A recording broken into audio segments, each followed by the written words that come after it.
আমি তো গভর্নমেন্টের সাপোর্টই সব পুলিশ টুলিশ কথা কথা কইলাম তো ভাই বিপদে বইরা আসি একটা কি করবো আমি তো দেশের বাইরে রাজীব ভাই যেন ফায়ার করে বিপরীতে দিচ্ছি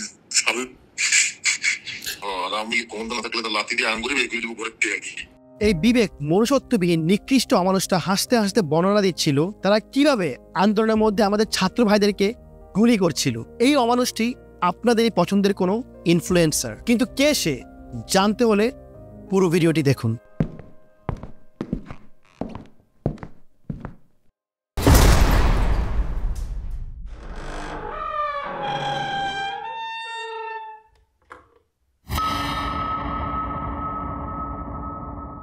What up nation, this is Destination back with another video. কেমন আছেন সবাই? আশা করি ভালো আছেন। টাইটেল এবং থাম্বনেল দেখে বুঝতে পারছেন আজকে আমি কে এবং কাকে রোস্ট করতে যাচ্ছি। ইয়েস, আজকে আমি একজনকে নয় অনেকজনকে এক্সপোজ করতে যাচ্ছি। সো ওয়েট ফর আনলিমিটেড ভরা উইথ চেয়ার নড়া চড়া, একটু হলুদ একটু মরিচ, রোস্ট হবে করা। অ্যান্ড বাই দ্য ওয়ে আজকেও পেছে আগুন লাগাইছি। স্বৈরাচার হাসিনার পতনের আন্দোলনের আগে আমাদের যুদ্ধ শুরু হয় কোটা বিরোধী আন্দোলনকে ঘিরে। কিন্তু দুঃখের বিষয় হচ্ছে শত শত ভাই বোনদের রক্তের বিনিময়ে এবং লক্ষ লক্ষ মানুষের সংগ্রামে দেশ স্বাধীন হলেও রয়ে গেল সেই কোটা, আর সেটা হলো বন্ধু কোটা। আর বন্ধু কোটায় আমাদের একমাত্র পার্টিসিপেন্ট হচ্ছে আয়মান সাদিক। দেখুন কিভাবে সে ভয়ে লুকিয়ে আছে।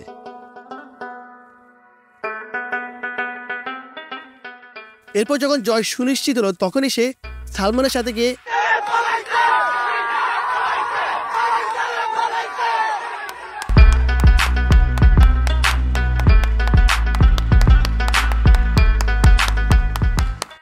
আপনারা এতদিন ভাবতাম আয়মানের মতো বন্ধু পাওয়া হচ্ছে সালমানের জন্য ভাগ্যের ব্যাপার, কিন্তু আজকে আমার বলতেই হচ্ছে আয়মানের জীবনের সবচেয়ে বড় পাওয়া হচ্ছে সালমানের মতো একজন বন্ধু। আর এইভাবেই বন্ধু কোটায় আয়মান সাদিক জনগণের গালি খাওয়া থেকে বেঁচে গেল। সালমানকে আমি সবসময় দেখেছি বন্ধুদের বিপদে আপদে এগিয়ে এসে প্রতিবাদ করতে, কিন্তু মজার বিষয় হচ্ছে সালমান যখন বিপদে পড়ে তখন তার কোনো বন্ধু বান্ধব তার জন্য এগিয়ে আসে না। আয়মান সাদিক যে দুই নৌকায় পা দিয়ে চলে সেটা তার কাজের মাধ্যমে সবসময় বোঝা গিয়েছে। আমরা জানি কোটা আন্দোলনের সময় লাল প্রোফাইল পিকচার দেওয়া মানে আপনি ছাত্রদের পক্ষে, আর কালো প্রোফাইল পিকচার দেওয়া মানে আপনি ছাত্রলীগের পক্ষে। আর আমাদের আয়মান সাদিক দুটোই দিয়েছে তার দুই পেজ থেকে। তার পার্সোনাল পেজ থেকে সে দিয়েছে লাল, আর তার বিজনেস পেজ 10 মিনিট স্কুল থেকে সে দিয়েছে বাল, মানে বাংলাদেশ আওয়ামী লীগ। আয়মানের দুই নৌকায় পা দেওয়ার ট্রিকটা খুবই ভালো ছিল, মানে সব দিকে আয়মান ব্যালেন্স করে চলে। হাসিনা যদি আন্দোলনে জিতে যেত তাহলে সে 10 মিনিট স্কুলের প্রোফাইল পিকচার দেখিয়ে বলতো, এই যে দেখুন আমি আপনাদের সাপোর্টে ছিলাম, এখন আমাকে আবার কয়েক কোটি টাকা ডোনেশন দেন। আর যদি হাসিনা ক্ষমতায় না আসে তাহলে আয়মান ছাত্রদেরকে লাল প্রোফাইল পিকচার দেখিয়ে বলতো, এই যে দেখো আমি তোমাদের সাথেই ছিলাম, তোমাদের সাথে থাকার কারণে আমার কোটি কোটি টাকার স্বপ্ন পূরণ হলো না, এখন আসো তোমরা আমাকে কোর্স কিনে আবার কোটিপতি বানিয়ে দাও। মানে দুদিকেই আয়মান কোটিপতি, দুদিকেই আয়মান লাভবান। আয়মান ছাত্রদেরকে কোর্স বিক্রি করার আগে আমি আয়মানকে একটা কথা বলবো, আয়মান তোমার 10 মিনিট স্কুল নিয়ে আমার কাছে অনেক কমপ্লেন এসেছে, আমি তোমাকে বলবো তুমি তোমার কোর্সগুলো নিয়ে আর একটু সিরিয়াস হও, তাহলে তোমাকে নিয়ে আমার সিরিয়াস হতে হবে। হিপোক্রিসির একটা লিমিট আছে আয়মান। তুমি কিভাবে এরকম লুকিয়েছিলে কয়েকজন মানুষের আড়ালে, একটা গেটের আড়ালে? যখনই পুলিশরা ছাত্রদেরকে বেদম পিটিয়ে নিয়ে গিয়েছে তুমি রাস্তায় বের হয়ে পালাইছে চ্যান্ট করে শেখ হাসিনা যাওয়ার আনন্দ উদযাপন করছো। How not to be a hypocrite, এই নিয়ে তোমার একটা কোর্স বের করা উচিত 10 মিনিট স্কুলে। I will personally purchase it, because মাঝে মাঝে আমিও অনেক হিপোক্রেটিক বিহেভিয়ার করি। এই যেমন তোমাদের মতো অনেকজন আছে যাদেরকে ধরতে গিয়েও আমি ধরি না, যাদেরকে ভরতে গিয়েও আমি ভরি না, এটাও একটা পার্ট অফ হিপোক্রেসি। কিন্তু দুঃখের বিষয় আয়মানের স্বপ্নই থেকে গেল, কারণ হাসিনা পালিয়ে গেল দেশ থেকে। তাই আয়মান সাদিক আপাতত সালমানের মতো দেশপ্রেমিক বন্ধু আর লাল প্রোফাইল পিকচারের সাহায্যে এই দেশের মানুষকে আরও একবার বোকা বানালো। এদিকে সালমানের মতো বন্ধু না থাকে আরেকজন আশ্রয় নিয়েছে স্যাড এবং ইমোশনাল মিউজিকের। ভাইরে ভাই, কোটা যে কত প্রকার হয়। এইবার আসি মিউজিক কোটায়। আমি তো অপরাধী যে আমাকে প্রেশারাইজ রাখছে, কিন্তু আমার টেলিভিশন ঠিকই কাজ করে গেছে। কোন লেভেলের হিপোক্রিট হলে এমন সিচুয়েশনে মিউজিক লাগিয়ে কান্নাকাটি করে ভিডিও বানায়? তহিদ আফ্রিদি যে কিনা এখন আপনাদের সবার আলোচনার মধ্যমণি। সম্প্রতি ঘটে যে ওকে নিয়ে যত কাহিনী এবং এভিডেন্স দেখে এটাই প্রমাণ হয় যে আফ্রিদি একজন বিবেক এবং মনুষ্যত্ববিহীন মানুষ। আমার এই ভিডিওটা আপনারা পুরো দেখতে থাকুন, ওর মতো এমন আরও অনেক অমানুষের মুখোশ উন্মোচন হবে এই ভিডিওতে। এই অমানুষদের মধ্যে কেউ বেঁচে গিয়েছে অত্যন্ত সুনিপুণ অভিনয় করে, কেউ বেঁচে গিয়েছে বন্ধু কোটায়, কেউ বেঁচে গিয়েছে সময়ের সাথে রূপ বদলিয়ে, আবার কেউ বেঁচে গিয়েছে মিথ্যে বানানো গল্প দিয়ে। আমি আমার এই ভিডিওতে যতগুলি ইনফ্লুয়েন্সারদের নিয়ে কথা বলবো তার মধ্যে সবচেয়ে জঘন্যতম অভিনেতা হচ্ছে তহিদ আফ্রিদি, কারণ ওর অ্যাক্টিং বাকি ইনফ্লুয়েন্সারদের তুলনায় এতটাই ফেক অ্যাজ ওর মিউজিক লাগিয়ে করা ভিডিওটি দেখলেই বোঝা যায়। ও ভিডিওতে এসে বলছে আমার উপরের জায়গা থেকে প্রেশার এসেছে। আরে প্রেশার কি সালমানের ছিল না? প্রেশার কি যারা এতগুলো স্টুডেন্টস রাস্তায় ছিল ওদের ছিল না? প্রেশার কি ছিল না ওই সকল সমন্বয়কারীদের? ওই 6 সমন্বয়কারীকে যখন তৈরি কাকা হারুন কাকা ডিবি অফিসে নিয়ে যায়, ওরা ওখানে বসে কি প্রেশারে ছিল না? কিন্তু ঠিকই তারা ওই প্রেশার থেকে বের হয়ে আবার রাস্তায় নেমেছে, আবার আন্দোলন করেছে, আবার এই দেশটাকে স্বাধীন করেছে। তো এই প্রেশারের কথা যদি তুই বলিস, এটা হবে তোর একটা লেম এক্সকিউজ, যে এক্সকিউজ তোর অডিয়েন্স, তোর ফ্যান অ্যান্ড তোরই ভালোবাসার মানুষটাও অ্যাকসেপ্ট করতে পারেনি। আফ্রিদি, তোকে যখন আমি ফোন করে বলেছি আফ্রিদি তুই পোস্ট কেন করছিস না, তুই তখন বলেছিস ভাই আমার উপর প্রেশার দিচ্ছে। তুই আরেকটা কথা বলেছিস, তুই যদি ভিডিও করিস, তুই যদি কোনো কথা বলিস, তুই যদি কোনো পোস্ট দিস, তাহলে ওরা মাই টিভি বন্ধ করে দিবে। মাই টিভিতে 1500-2000 মানুষের জীবিকা তোর উপর নির্ভর করে, এই ভয় তুই কথা বলিস নি। কিন্তু আফ্রিদি, রাস্তায় 1500-2000 মানুষ মরছিল, আহত হচ্ছিল, ওরা একটাবার চাচ্ছিল তুই একটাবার বল যে আমি আছি তোমাদের সাথে, তুই তো সেটা করলি না। দুবাইতে বসে মানুষ রাস্তায় নেমে ওরা প্রটেস্ট করেছে, যেখানে কিনা দুবাইতে প্রটেস্ট করা ইলিগেল। ওরা প্রটেস্ট করার কারণে ওই 57 জন বাঙালি এখনও জেলে বন্দি। তুই কি দুবাইতে বসে একটা ফেসবুকে পোস্ট দিতে পারলি না? তুই কেন বারবার তোর প্রোফাইল পিকচার চেঞ্জ করছিলি? তুই কেন বারবার তোর পোস্ট দিয়ে ডিলিট করছিলি? এগুলো কি একটা কাপুরুষতা না আফ্রিদি? এবং ওই দিনের পর থেকে তোর প্রতি আমার যে রেসপেক্ট ভালোবাসা অনেকাংশে কমে গিয়েছে। তোকে আমি বলতে চাই আফ্রিদি, তোর কি একবারও বুক কাঁপলো না আবু সাইদের কথা মনে করে? তোর কি একবারও বুক কাঁপলো না ওই মুগ্ধর কথা মনে করে, যে কিনা পানি লাগবে বলে টিয়ার সেলের চোখের পানি মুছছিল, ব্যথায় আক্রান্ত হয়ে স্টিল মানুষকে পানি দিয়ে যাচ্ছিল, ও পানি দিয়ে মৃত্যুবরণ করেছে। তুই কি একটা পোস্ট দিয়ে যদি প্রেশারের কারণে থানায়ও যেতি, তুই কি মনে করিস না তুই একটা হিরো হয়ে যেতি? তুই আজকে একটা হিরো থেকে জিরো হয়ে গিয়েছিস, আর অন্যান্য মানুষ যারা কিনা জিরো ছিল এই আন্দোলনে ঢুকে তারা আজকে সবার কাছে হিরো হয়ে গিয়েছে। আফ্রিদি, তো তুই কখনো হিরো হওয়ার যোগ্যতা রাখিস না বলে আজকে মনে হয় তুই কথা বলতে পারিসনি। সত্যি বলতে তোকে আমি আরও বেশি রোস্ট করতে পারতাম যদি আমার কাছে একটা প্রমাণ আসতো যে তুই কোনো রকম ক্যাম্পেইনের সাথে জড়িত ছিলি। আমি প্রমিস করছি, এটা যদি আমি প্রমাণ পাই, আমি তোকে নিয়ে আরও একটা ভিডিও বানাবো। আমি জানি তোর যদি কিছু হয় 1500-2000 মানুষের সমস্যা হবে, যেটা তুই বারবার বলিস। কিন্তু 1500-2000 মানুষ যারা এখন কবরে আছে, যারা এখন মরে আছে, তাদের সমস্যার কথা ভেবে, তাদের কথা ভেবে আমি তোকে রোস্ট করবো। যাওয়ার পথে আমি আমার চাচুর সাথে দেখা করে যাচ্ছি। সে হচ্ছে আমাদের কলিজার টুকরা, আমার চাচা হারুন কাকা। ডিবি হারুনকে নিয়ে বলতে হলে আমাকে আরেকটি আলাদা ভিডিও বানাতে হবে। এই ডিবি হারুনকে তুই কাকা কাকা বলছিস, তুই কি জানিস ওর হিস্ট্রি কী ছিল? তুই কি জানিস ও কত বড় একটা মার্ডারার? সে কতজনকে মেরেছে, কতজনকে গুম করেছে, কত জঘন্য জঘন্য কাজ করেছে? তুই কিভাবে ওর সাথে ভিডিও করতে পারলি? আবার আমি শুনেছি তুই নাকি বলেছিস যে ওর ভিডিও ডিলিট করতে। কোন ভিডিও ডিলিট করতে বলেছিস? তোর সাথে ওর ভিডিও নাকি ওর টুনটুনির ভিডিও? এটা একটু ক্লিয়ার করিস। আফ্রিদি, তোর উচিত ছিল রাফসানের কাছ থেকে শেখা। রাফসান শুধু ডিবি হারুন নয়, আরও বড় বড় অনেকের সাথে কানেকশন রেখেছে, কিন্তু কখনো দেখায়নি।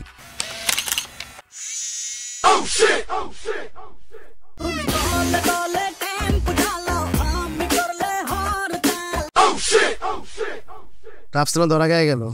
রাফসান, এডিটারে একটু ভালো করে পয়সা টয়সা দিবি। কয়েকদিন আগে তোর একটা ভিডিও ভাইরাল হলো যে তুই সিগারেট খাইতেছিস, ওইটাও ভাইরাল হয়ে গেলো। মানে তোর এডিটার কি মানে তোকে আসলে ভালোবাসে নাকি তোর রোস্ট করে এডিট করে? আমি বুঝি না।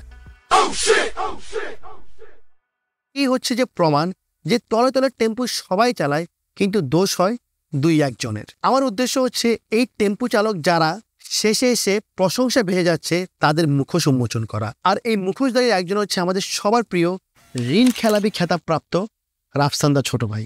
এই রাফসানের মতো ছেলেরা কেন আবু সাইদের মতো রাস্তায় গিয়ে আন্দোলন করে না, সেটার একটা উদাহরণ আমি আপনাদেরকে দেখাচ্ছি। তন্ময়, ওর সাথে আমার একটা ছবি তুলো তো। এই ছবির তুমি একটা কপি নিবা, সাথে ক্যারি করবা, রেস্টুরেন্টে যখন ঢুকতে না দিবে তুমি এই ছবিটা তাদেরকে দেখাবা, তুমি আস্তে আস্তে তাকে বলবা যদি আপনি জানেন কার সাথে আমার পরিচয় আছে, না আপনার গ্যাস লাইনও কাটা যাবে, বিদ্যুতের লাইন। বিদ্যুৎ ও জ্বালানি প্রতিমন্ত্রী বিপু রাফসানকে কি পাওয়ারটা দিয়েছে দেখেছেন? এদের ফেপকে কাজে লাগিয়ে দেশের সরকার এবং আইনের কাছ থেকে সাহায্য নিয়ে যা ইচ্ছা তা করে বেড়াতে পারছে। কিন্তু একজন সাধারণ মানুষ তো তা পারবে না। তারা রাফসানের মতো মানুষের কিভাবে বুঝবে একজন খেটে খাওয়া সাধারণ মানুষের জীবনের তাগিদে কি পরিমাণ কষ্ট সহ্য করতে হয়? রাফসানের মতো মানুষের কিভাবে বুঝবে অধিকার এবং বাক স্বাধীনতার সংজ্ঞা? তাই ওরা রাস্তায় নামে না, নামে তখনই যখন জয় হয় সুনিশ্চিত। আপনারা হ্যাঁ ঠিক আছে, হ্যাঁ সবার কাটাইতে পারি নাই। রাফসান ইভেন এই বিপুর নির্বাচন প্রচারণা পর্যন্ত করেছে ওই নৌকাতে বসে, যেই নৌকায় সে হারুনের অবৈধ টাকা দিয়ে কেনা প্রেসিডেন্ট রিসোর্টের প্রমোশন করেছে। রাফসানের নৌকার প্রতি যে লয়্যালটি, সেটা সালমান এফ রহমানের নৌকার প্রতি লয়্যালটি থেকে কোনো অংশে কম নয়। এই বিদ্যুৎ মন্ত্রী বিপু যে কি পরিমাণ করাপ্টেড তা সবারই জানা। এই করাপ্টেড মন্ত্রীকে রাফসান প্রমোট করে যায় অবিরত। আবার এই রাফসানই ডিক্টেটর হাসিনার সামনে তার প্রশংসা করছিল। আমি শুনেছিলাম আপনি অনেক ভালো মরক পোলাও রান্না করেন, আপনার কাছে আপনার বেস্ট আইটেম কোনটা? আর আমি কি রিভিউ করতে পারবো এটা? হাসিনার হাতে রান্না করা বিরিয়ানি রিভিউ করতে চাচ্ছিল। ইভেন হাসিনাকে টাইমস ম্যাগাজিনের সবচেয়ে পাওয়ারফুল উইমেন বলা হয়েছে, এটাও সে জনসম্মুখে প্রচার করছিল। টাইমস ম্যাগাজিনে you are one of the most powerful people. আমার রাফসানের কাছে একটা প্রশ্ন, তুমি কি শুধু হাসিনাকে নিয়ে কেউ ভালো কথা বললেই চোখ খুলে রাখো আর বাকি সময় তোমার চোখ অন্ধ থাকে? চোখ থাকিতে অন্ধ, এই উক্তিটা মনে তোমার সাথে ভালোভাবে যায়। আর তুমিই বলো bringing justice to you guys, এইটাই তোমার জাস্টিস, যেখানে কিনা তুমি এসব অরাজকতা দেখিয়ে থাকো, প্রমোট করে থাকো। ডিক্টেটর হাসিনাকে তুমি বলো সবচেয়ে powerful women. Is this what you call justice? Is this justice you are bringing to your nation, Rafsan? And this is Rafsan the Chota Bhai, bringing justice. Wow, justice. তুমি শুধু টাইমস ম্যাগাজিনে হাসিনাকে যে পাওয়ারফুল উইমেন বলেছে সেটাই দেখেছো, কিন্তু ওকে যে international media কতবার ডিক্টেটর বলেছে, ওর রেজিমকে যে কতবার অটোক্রেটিক বলেছে সেটা তুমি দেখোনি রাফসান। এখন আবার এটা বলো না যে কীভাবে আমি প্রাইম মিনিস্টারকে ওনারই সামনে ডিক্টেটর বলবো। তোমাকে কেউ ডিক্টেটর বলতে বলেনি রাফসান, কিন্তু তুমি যেভাবে ওদিন তেল দিচ্ছিলে, ওই তেল যদি আমরা ইউএসএতে আনি তাহলে আমাদের মিডল ইস্টার্ন কান্ট্রিতে আর যুদ্ধ করতে হবে না।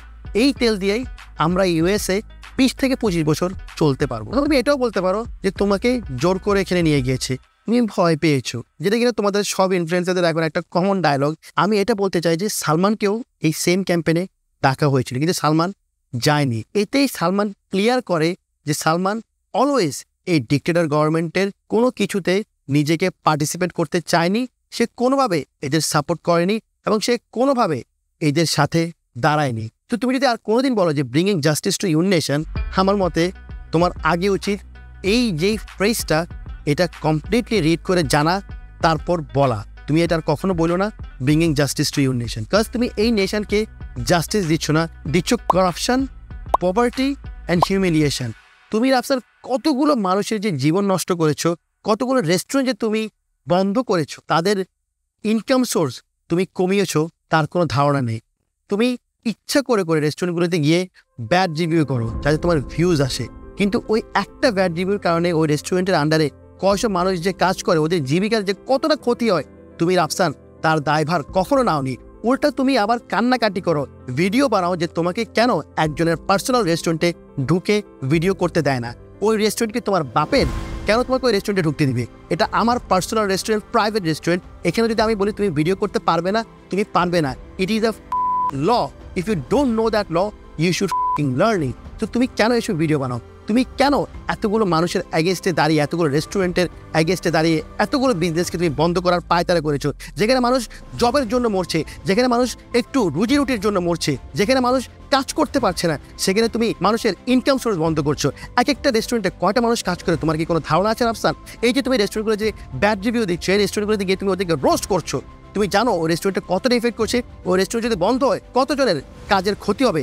তুমি কি সেটা জানো রাফসান? তোমার উচিত আরও স্টাডি করে কন্টেন্ট মেক করা রাফসান। তোমার উচিত বাংলাদেশকে আরও ভালোভাবে বুঝা রাফসান।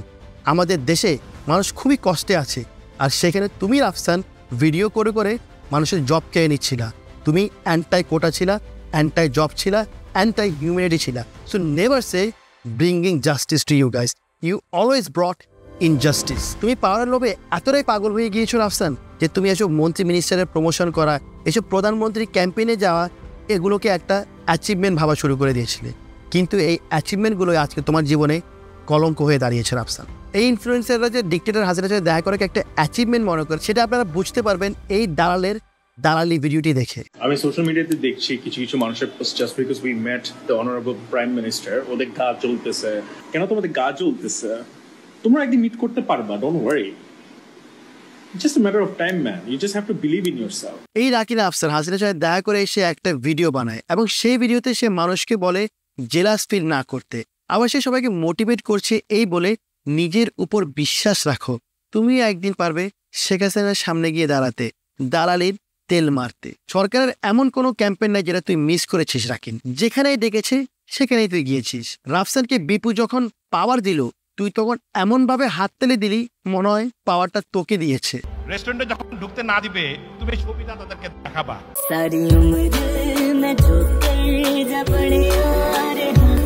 এই রাকিন হাসিনাকে বললি আপনি যে ডিজিটাল বাংলাদেশ গড়ার প্রতিচ্ছবি দেখিয়েছিলেন সেটা অলরেডি আমরা দেখতে পাচ্ছি। আমরা দেখেছিলাম যে আমাদের যেরকম ডিজিটাল বাংলাদেশ এস্টাবলিশ করে আপনি প্রতিশ্রুতি দিয়েছিলেন, এন্ড ওইটা অলরেডি আমরা সাকসেসফুলি দেখতে পেলাম। এই লুটপাটের বাংলাদেশকে যদি তুই ডিজিটাল বাংলাদেশ বলে সংজ্ঞায়িত করিস, তাহলে তোর মতো পা চাটা শ্রেণীদের কাছে শেখ হাসিনা একজন সফল প্রধানমন্ত্রী। হাসিনা ক্ষমতা অবস্থায় পা চেটেছিস, আবার যখন পালিয়ে গিয়েছে তখনই তার উপর আবার মিমসও বানাচ্ছিস। শেখ হাসিনা পালিয়ে গেছে, শেখ হাসিনা নাই, শেখ হাসিনা চলে গেছে, শেখ হাসিনা পালায় না।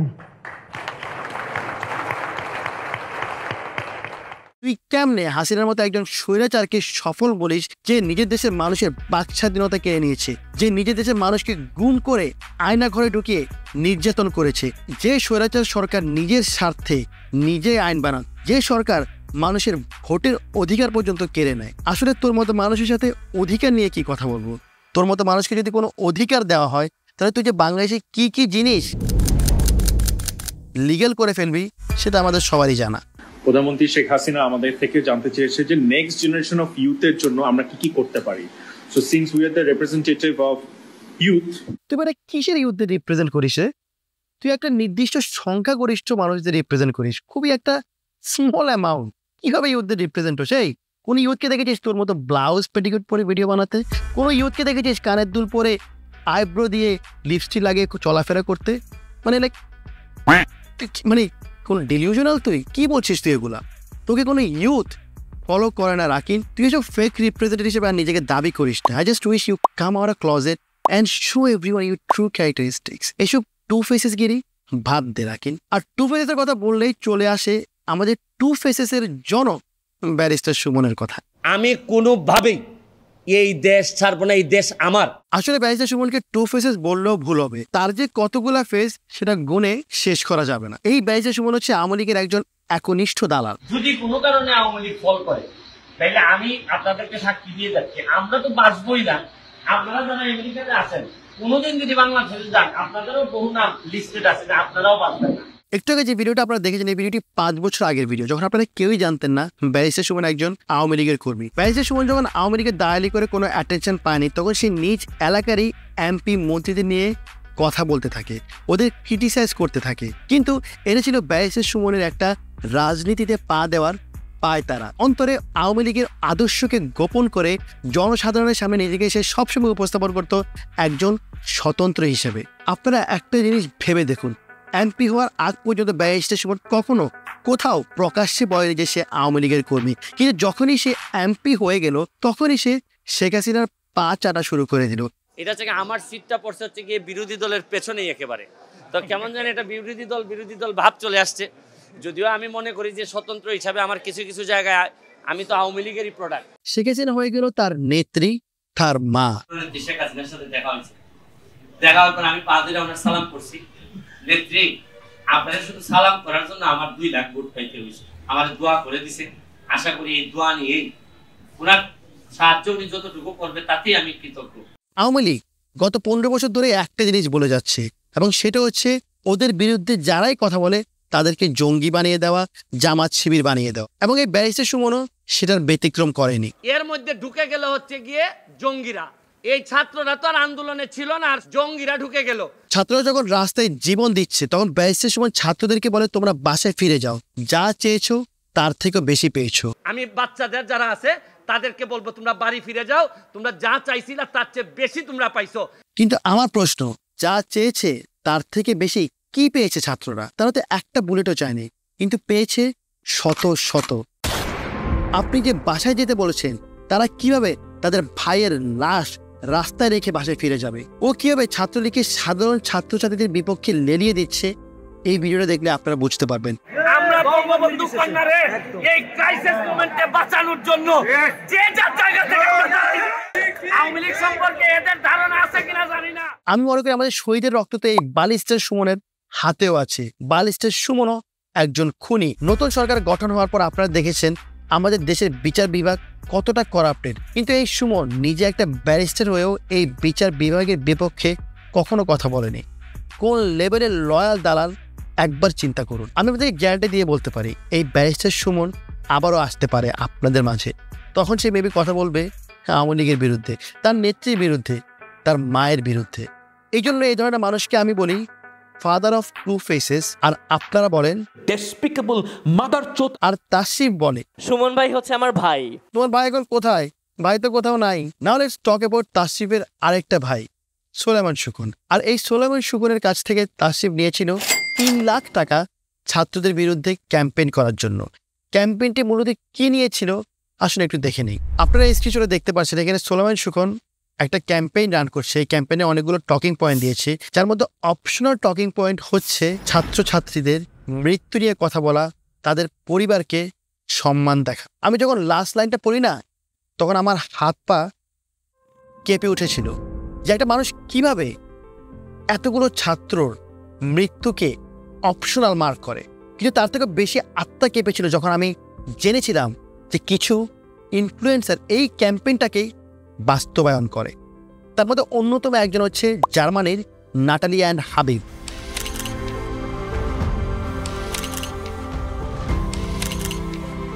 এই স্ক্রিনশটটা দেখলে আপনি স্ক্রিনে বুঝতে পারবেন যে সোলাইমান সুকুনের যে স্ক্রিনশটটা ছিল সেটা জার্মানির নাটালি অ্যান্ড হাবিবের স্ক্রিনশটের সাথে কতটুকু সামঞ্জস্য রক্ষা করছে। ঠিক যেমন সোলাইমান সুকুন ওর ক্যাম্পেইনে বলেছিল কয়েকটি টকিং পয়েন্ট, নাটালি আর হাবিব সেই টকিং পয়েন্ট নিয়ে কথাগুলো বলেছে এবং অপশনাল হিসেবে ছাত্রদের মৃত্যু নিয়ে কথা বলেছে। কিভাবে স্টুডেন্টদের রক্ত মাখা টাকা নিয়ে এই দালাল হাবিব ক্যাম্পেইনটি বাস্তবায়ন করেছে আপনারা কি বুঝতে পারছেন? এই ক্যাম্পেইন দেওয়ার কিছুক্ষণ পরেই এই অনেক গালি খায়। গালিগুলো খেয়ে হাবিব পোস্টটি ডিলিট করে দেয় এবং ডিলিট করে সে বলে এটা নাকি তার অ্যাডমিন দিয়েছে। একটা মিথ্যা কথা বললে অনেক মিথ্যা কথা মানে অনেক এসব নাটক অনেক আগে আমরা জানি প্রিয়। নাটক কম করো প্রিয়। যদিও হাবিব অ্যাডমিনের দোহাই দিয়ে বেঁচে গিয়েছে, কিন্তু বাঁচতে পারে বাংলাদেশের এক টিকটকার এবং সে হয়েছে এই ক্যাম্পেইনের বলির পাঠা। লাস্ট কয়েকদিনে আমাদের দেশের বিভিন্ন জায়গায় আমাদের অনেক সম্পদ নষ্ট হয়েছে, আরো 1 বছর লাগবে। এই ক্ষতি আমাদেরই ক্ষতি। আর আমি দেখেছি যেসব জায়গায় আমার যেতে জাস্ট 15 মিনিট সময় লাগতো, এখন জ্যামের কারণে আমার 2 ঘন্টারও বেশি সময় লাগছে। The next day পাতি নিয়ে আসছে ওরা, মামাজি বড় বড় চাপাতি নিয়ে গিয়ে ভাঙতেছে, আমার পুরো বাসা ভেঙে দিয়েছে। এই টিকটকারটার নাম প্রীতি। প্রীতির ভিডিওটা দেখে মনে হচ্ছিল the situation was pretty bad. 2000 years later. Tahmina Chowdhury প্রীতি নামে আমি যে কথাটা বলছিলাম লাইভে এসে, তো ও বলছিলাম যে ও টাকা নিচ্ছে, টাকা নেওয়ার পরে এই ভিডিওটা করছে। আসলে এই জিনিসটা একটু রং, কারণ আমি ওই ভিডিওতে বলে ফেলছিলাম। আর ওই টাকা সে নেয় নাই, তার বাবা একটা পলিটিক্যাল লিডার ছিল, দ্যাটস ওয়াই ওই হিসাবে ওর বাসায় হামলাটা হয়েছে।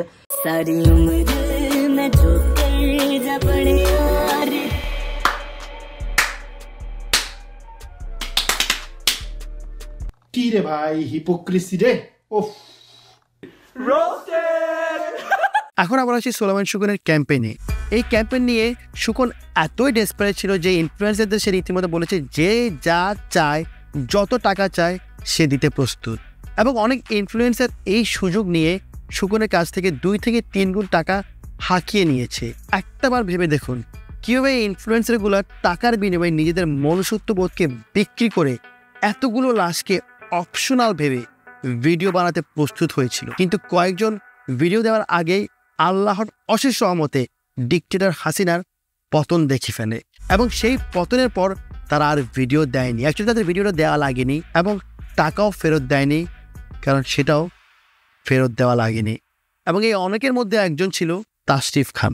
সুমন ভাই আমার কাছে কোনো সারাংশ না, কোনো ভাব সম্প্রসারণ না, কোনো প্যারাগ্রাফ না, কোনো রচনা না। সুমন ভাই এমন একটা উপন্যাস যেটার শুরু আছে কিন্তু কোনো শেষ নেই। তাশরিফ খান যেই সুলেমান সুগনের কাছ থেকে পেয়েছে 3 লাখ টাকা। আমি খবর পেয়েছি এই ক্যাম্পেইনে ইনফ্লুয়েন্সারদের জন্য ইন্ডিভিজুয়াল বাজেট ছিল 30,000 থেকে ম্যাক্সিমাম 1 লাখ টাকা। এখন আমার প্রশ্ন তাশরিফের কাছে, কীভাবে সে 3 গুণ টাকা বেশি পেল? তাহলে কি আমরা ওই পয়েন্টেই যাচ্ছি না যেখানে আমি বলেছিলাম যে সুলেমান সুগন এতটাই ডেসপারেট ছিল যে ইনফ্লুয়েন্সারদের সে বলেছে যত গুণ টাকা লাগবে সে দিবে, এবং সেই সুবাদেই তাশরিফ এই 3 গুণ টাকা নিয়েছে। এবং তাশরিফের এই 3 গুণ টাকাটা এটাই প্রমাণ করে। আমার মনে হয় তাশরিফ কোনোভাবে জানতে পেরেছে আমি ওর এই টাকা নেওয়ার ব্যাপারটা জেনে গিয়েছি, তাই নিজের দোষ ঢাকতে সে একটা ইমোশনাল স্ক্রিপ্ট বানিয়ে ফেসবুকে পোস্ট দেয়। আমি জাস্ট আমার মনের কয়েকটা কথা শেয়ার করতে চাই আপনাদের সঙ্গে। কিন্তু তাশরিফ, তোমার গানের লিরিক যতটাই না ভালো, তোমার স্ক্রিপ্ট ততটাই জঘন্য। যাক, আমি বাংলাদেশের জনগণকে একটা কথা বলবো যে আপনি একটু মিলিয়ে নেন। দেখেন যে তাশরিফের এই ফেক পোস্টটা দেওয়া উচিত ছিল স্বৈরাচার সরকার পতনের 2-1 দিন পরে, কিন্তু সেই ফেক স্ক্রিপ্ট দিয়ে বানানো পোস্টটা কেন এসেছে আমার লাস্ট ভিডিও বানানোর 2-1 দিন পরে, যে ভিডিওতে আমি আবার অ্যানাউন্সও করেছি যে আমি সকল ইনফ্লুয়েন্সারদেরকে রোস্ট করব। ব্যাপারটা একটু ফিশি না? তাশরিফ এই পোস্টে বলেছে যে তাশরিফকে ভয় দেখিয়ে একদল 3 লাখ টাকা দিয়েছে, কিন্তু আমরা সবাই জানি ভয় দেখিয়ে অনেকে টাকা নিয়ে থাকে। যেমন ধরেন ছিনতাইকারী, ডাকাত, চাঁদাবাজ এবং মোর স্পেসিফিক্যালি ছাত্রলীগ। কিন্তু তাশরিফের এই ফেক স্ক্রিপ্টের মধ্যে আমরা জানতে পারলাম first time in the history কেউ ভয় দেখিয়ে টাকা দিয়েছে, টাকা নেয়নি।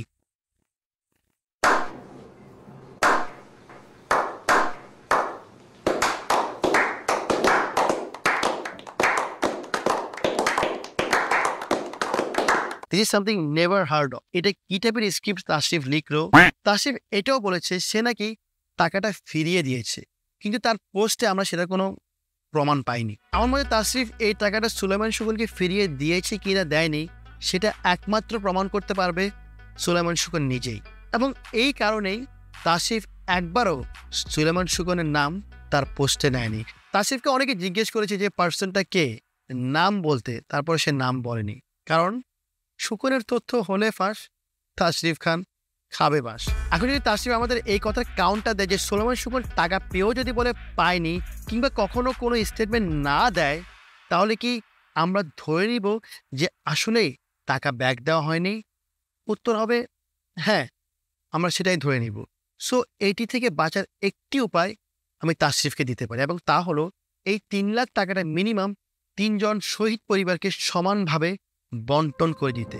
আমি আপনাদেরকে জিজ্ঞেস করব কোন 3 জন শহীদ পরিবারকে এই টাকাটা বন্টন করা যায়, কমেন্ট করুন। এবং তাশরিফকে আমি বলবো তুমি অবশ্যই শহীদদের টাকা বন্টন করে সেটার প্রমাণ ফেসবুকে পোস্ট করবে, যেটা তুমি বন্যার জন্য বিকাশের মাধ্যমে কোটি কোটি টাকা নিয়ে কখনো প্রমাণ করনি।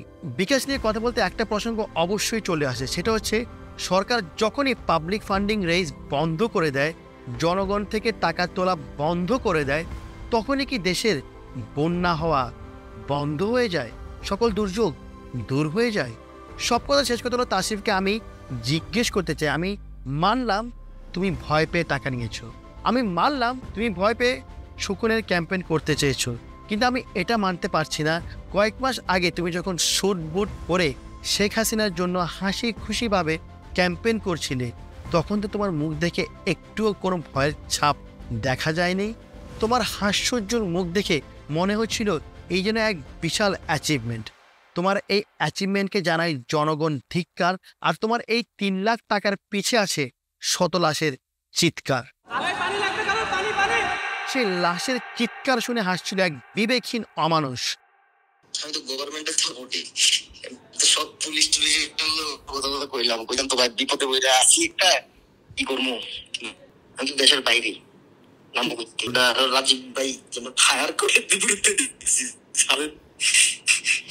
আর আমি ক্ষমতা না থাকলে লাথি দিয়ে আঙ্গুরে বের করে দেবো ঘরের থেকে। আরএস ফাহিম চৌধুরী প্রথমে যে ভয়েস রেকর্ড আপনারা শুনেছেন সেটা তারই ভয়েস রেকর্ড ছিল। আমার এই ভিডিও সবচেয়ে বড় অমানুষ, সবচেয়ে বড় মনুষ্যত্বহীন একটা নরপশু, যার নাম হচ্ছে আরএস ফাহিম। সে তার বড় ভাই মোহাম্মদপুরের সবচেয়ে বড় সন্ত্রাসী রাজীবের কথাই বলেছিল এই কল রেকর্ডটাতে। এই রাজীব একজন জেল খাটা বিশেষ সন্ত্রাসী। ওয়ার্ড কাউন্সিলর তারিকুজ্জামান রাজীবের বিরুদ্ধে ভূমি দখল, চাঁদাবাজি ও তারিকুজ্জামান রাজীবকে অস্ত্র ও মাদক মামলায়। কাউন্সিলর তারিকুজ্জামান ওরফে রাজীব ছিলেন টং দোকানদার, এখন হয়ে গেছেন কয়েকশো কোটি টাকার মালিক। মোহাম্মদপুরের যত ক্রিমিনাল অ্যাক্টিভিটিস হয় সব এই রাজীবের নেতৃত্বে হয়, আর এই রাজীবকে ব্যবহার করে আরএস ফাহিম তার ক্ষমতার অপব্যবহার করে বেড়ায় প্রতিনিয়ত। ঠিক যেমন রাফসানকে বিদ্যুৎ মন্ত্রী বিপু ক্ষমতা দিয়েছিল, একইভাবে ফাহিমকে এই সন্ত্রাসী রাজীব ক্ষমতা দিয়েছে। আর এই ক্ষমতার অপব্যবহার করে আরএস ফাহিম মোহাম্মদপুরে একটা ত্রাস সৃষ্টি করে, এমনকি অবৈধভাবে সিটি কর্পোরেশনের স্টিকার তার গাড়িতে লাগিয়ে দাপট দেখিয়ে বেড়ায়। আরএস ফাহিমের গাড়িতে কিভাবে, কোন যুক্তিতে সিটি কর্পোরেশনের স্টিকার থাকতো, তার কাছে আমার এই প্রশ্ন। আমার কাছে এই কম্পিউটার আছে যে আরএস ফাহিম এই সিটি কর্পোরেশনের স্টিকার দেখে টোল দিত না এবং রাস্তাঘাটে শোডাউন করে বেড়াতো। বাংলাদেশের জামের অনেকগুলো কারণের মধ্যে অন্যতম একটি কারণ হচ্ছে আরএস ফাহিম। তার এই আননেসেসারি শোডাউনের কারণে কিছুদিন আগে তারই টিমের একজন ছেলে প্রাণও হারিয়েছে। আরএস ফাহিম তার নিজের ভিডিওকে একটা তাজালাশের থেকে বেশি গুরুত্বপূর্ণ ভাবে। সেটার প্রমাণ হয় রিস্ক জেনেও রাতের বেলায় ওই ছেলেকে গাড়ির সানরুফ দিয়ে মাথা বের করে তার শোডাউনের ভিডিও করানো। সে জানতো এটা কতটা রিস্কি, কতটা ঝুঁকিপূর্ণ, তারপরে সে ওই ছেলেটাকে দিয়ে ওই ভিডিও করায় রাতের বেলা শোডাউন। Like why? সো আমি ওই নিহত ভাইয়ের পরিবারকে বলতে চাই, প্লিজ আপনারা একটি মামলা করুন, এটার একটি সুষ্ঠু তদন্ত করুন। তখন ওই সময় একটা বিষয় আমার কাছে খুবই অদ্ভুত লাগে, তা হলো তার টিমের একজন ইম্পর্টেন্ট মেম্বার মারা যাওয়ার পরও সে কিভাবে কয়েকদিন পরে আগের মতো ভিডিও বানানো শুরু করে দেয়, কিভাবে বিভিন্ন জায়গায় হাসি মুখে ঘুরতে যায়, ভ্লগ করে। আসলে অদ্ভুত লাগার কিছু নেই, কারণ মানুষের মৃত্যুর প্রতি আরএস ফাহিম যে কেয়ার করে না সেটা আমরা তার কল রেকর্ড শুনে বুঝতে পারি। কিভাবে হাসতে হাসতে একটা মানুষ বলতে পারে রাজীব ভাই ফায়ার করে ডেরুম ডেরুম সাদার্থে।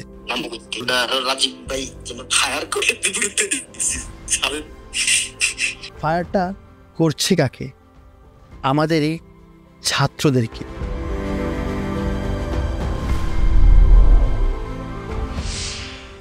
এই ইমেলটা যখন আমি পাই তখন আমি বিশ্বাস করতে পারিনি। এই ইমেলটা আপনারা পড়ে দেখতে পারেন, এখানে স্পষ্ট লেখা আছে আরএস ফাহিমেরই একজন নেইবার, সে নিজে দেখেছে আরএস ফাহিম নিজেও ছাত্রলীগদের সাথে এই সকল হত্যাকাণ্ডের সাথে জড়িত ছিল, কিন্তু আমি বিশ্বাস করতে পারিনি।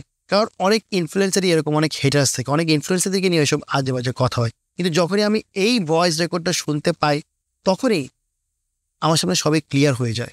তখনই আমি বুঝতে পারি যে আরএস ফাহিম সে একজন মানুষের রূপে ছাত্রলীগ, আর ছাত্রলীগকে আমরা জানি একটি পশু হিসাবে এবং আমাদের শত শত ছাত্র ভাইদের খুনি হিসেবে। অ্যান্ড এই আরএস ফাহিমই গর্বের সাথে এই ছাত্রলীগের নাম তার প্রোফাইলে বায়োতে দিয়ে রাখতো, তার অ্যাবাউটে সে দিয়ে রাখতো সে একজন ছাত্রলীগ কর্মী। এই কল রেকর্ডের পর আরএস ফাহিম যদি কোনো এক্সপ্লেনেশন নিয়ে আসে, নিজের দোষ ঢাকার চেষ্টা করে, লাইভ করে, কিংবা কোনো ইনফ্লুয়েন্সারের পা ধরে একটা রেকর্ড বানিয়ে, কল রেকর্ড বানিয়ে তাকে আবার পজিটিভ করতে চায়, কিংবা কোনো কাউন্টার অ্যাটাক দিতে চায়, তাহলে আমি বলবো এটি হবে সম্পূর্ণ যুক্তি এবং ভিত্তিহীন। আমি এখন আরএস ফাহিমকে একটা কথা বলতে চাই, ভাই তুই আসলে কেমনে করতে পারলি? আমি এখনো বিশ্বাস করতে পারছি না কিভাবে ছাত্রদের গুলি করা হচ্ছে আর তুই হাসছিলি। এখন তুই অনেক এক্সপ্লেনেশন ভিডিও বানাচ্ছিস, অনেক লাইভ করছিস, অনেক কিছু করছিস যে এটা প্রমাণ করতে যে তুই ছাত্রদের সাথে ছিলি। মানলাম তুই ছাত্রদের সাথে ছিলি, কিন্তু ছাত্রদেরকে মেরে ছাত্রদের এই সাথে থাকার যে তোর এক্সপ্লেনেশন, এটা কতটুকু যৌক্তিক? এই যৌক্তিকতাটা ওটার সাথে মিলে যে গরু মেরে জুতো দান। তুই আরএস ফাহিম দেখিয়ে দিয়েছিস যে এই 2024-এও রাজাকার ওয়ার্ডটা 2.0 হিসাবে আবার উপস্থাপন করা যায়, এবং এই কারণেই আমি আমার এই ভিডিওটা তোকে উৎসর্গ করে বানিয়েছি এবং এই ভিডিওটার নাম আমি দিয়েছি রাজাকার 2.0। তোর হাতে আমাদের শহীদ ছাত্র ভাইদের রক্ত লেগে আছে। আমি জনগণের উদ্দেশ্যে একটা কথাই বলতে চাই, প্লিজ একটাবার ভেবে দেখুন, এই সকল ইনফ্লুয়েন্সারদেরকে আপনারা যারা ভাবেন এরা হচ্ছে আপনাদের পথ প্রদর্শক, এদেরকে আপনারা আইডল ভাবেন, এদের পিছে পিছে আপনারা র্যালি করেন, শো ডাউন করেন, একটাবার ভেবে দেখুন এই সকল ইনফ্লুয়েন্সারদেরকে আপনাদের হিরো বানানোর আগে একবার না 10 বার ভেবে দেখবেন। এরা কীরকম অমানুষ হতে পারলে ছাত্রদের উপর গুলি করে হাসে। এরা কীভাবে সরকারের যখন অবস্থা নড়বড়ে হয়ে যায় তখনই প্রোফাইল পিকচার চেঞ্জ করে নিজেদের রূপ পাল্টিয়ে ছাত্রদের সাথে মিশে গিয়ে ছাত্রদের সাথে বেইমানি করে। আর আমি ইনফ্লুয়েন্সারদেরকে একটা কথা বলবো, আমার এই ভিডিওতে আমি জাস্ট তোমাদের 5% দিয়েছি, 95% এখনও আমার কাছে আছে এবং এটা তোমরাও জানো। এই 95% আমি রেখে দিয়েছি। যদি তোমরা কোনো যুক্তিহীন ভিডিও নিয়ে আসো, যদি তোমরা কোনো এমন ভিডিও নিয়ে আসো যেটা জনগণকে ম্যানিপুলেট করছে, আমি তোমাদেরকে একটা কথাই বলবো, তোমাদের দোষ স্বীকার করে নাও, জনগণের কাছে মাফ চেয়ে নাও, তাহলেই মেবি জনগণ তোমাদেরকে মাফ করতে পারে। কিন্তু তোমরা যদি আবার জনগণের কাছে এটা প্রমাণ করতে যাও যে তোমাদের কোনো দোষ নেই, আমি আবারও বলছি, আমি 95% নিয়ে তোমাদের সামনে 100% আসছি। দেখা হচ্ছে নেক্সট ভিডিওতে। This is Tashi nation, signing off.